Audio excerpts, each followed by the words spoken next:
তারা যে ধরনের একটি অশান্তি প্রতি বিপ্লব ঘটানোর একটি চক্রান্ত করছে, আমরা দেশের জনগণকে বলেছি আপনারা সোচ্চার থাকুন এবং সচেতন থাকুন।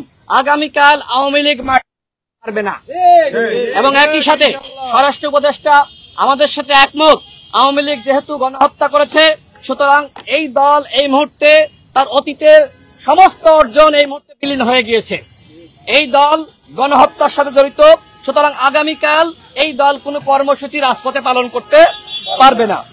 আমরা আরো বলেছি যে 64 এএসপি নিয়োগ দিতে হবে নতুন ভাবে এবং নতুন ভাবে ওসি নিয়োগ দিতে হবে, কারণ বর্তমানে যারা দায়িত্ব পালন করছে তারা আওয়ামী লীগকে 14 সালে, 18 সালে, 24 সালে ভুয়া এবং দামি নির্বাচন করার জন্য সহযোগিতা করেছে। আমরা সেই জাহাঙ্গীর আলমের পদত্যাগ দাবি করেছি এবং বিভাগীয় ডিআইজি সহ দলবাজ সমস্ত কর্মকর্তারা রয়েছে তাদেরকে চাকরিচ্যুত করে তাদের বিরুদ্ধে ব্যবস্থা গ্রহণের আহ্বান জানিয়েছি। চলমান পরিস্থিতি মোকাবেলার জন্য প্রতিটি থানায়, উপজেলা এবং থানা পর্যায়ে যে সকল থানা রয়েছে পুলিশের থানা, সেখানে পুলিশের মনোবল বৃদ্ধি করার জন্য আমরা 10 সদস্য করে সেনাবাহিনীর সদস্যদেরকে সেখানে আইন শৃঙ্খলা রক্ষাকারী বাহিনীর সাথে তাদেরকে থাকার জন্য বা তাদেরকে রাখার জন্য আমরা আহ্বান জানিয়েছি, যাতে করে পুলিশের নিরাপত্তা নিশ্চিত করা সম্ভবপর হয়।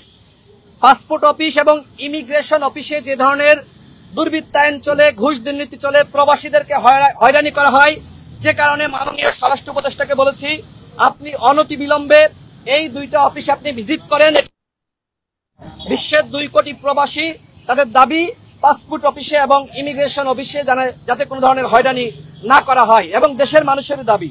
এবং একই সাথে পুলিশের কোন সদস্যের বিরুদ্ধে যে কোনো ধরনের অসৎ আচরণের অভিযোগ আসলে, ঘুষ দুর্নীতির অভিযোগ আসলে 1 মাসের মধ্যে তদন্ত করে অবশ্যই সেই পুলিশ সদস্যের বিরুদ্ধে ব্যবস্থা গ্রহণ করতে হবে, তাকে শাস্তির মুখোমুখি করতে হবে। আপনারা জানেন যে এই আওয়ামী লীগ সরকারের 15 বছরে আওয়ামী লীগ, যুবলীগ, তাঁতি লীগ, মস্তান লীগ, গুন্ডা লীগ তারা বিভিন্নভাবে তারা অস্ত্রের লাইসেন্স নিয়েছে। আমরা বলেছি আগামী 24 ঘন্টার মধ্যে তাদের সেই সকল অস্ত্র জমা নিতে হবে। এবং এই যে সাম্প্রতিককালে আমাদের আন্দোলনের মধ্যে দুষ্কৃতিকারী মহল ঢুকে থানা থেকে অস্ত্র লুট করেছে, আমরা বলেছি 24 ঘন্টার মধ্যে এই সকল অস্ত্র জমা নেওয়ার ব্যবস্থা করতে হবে।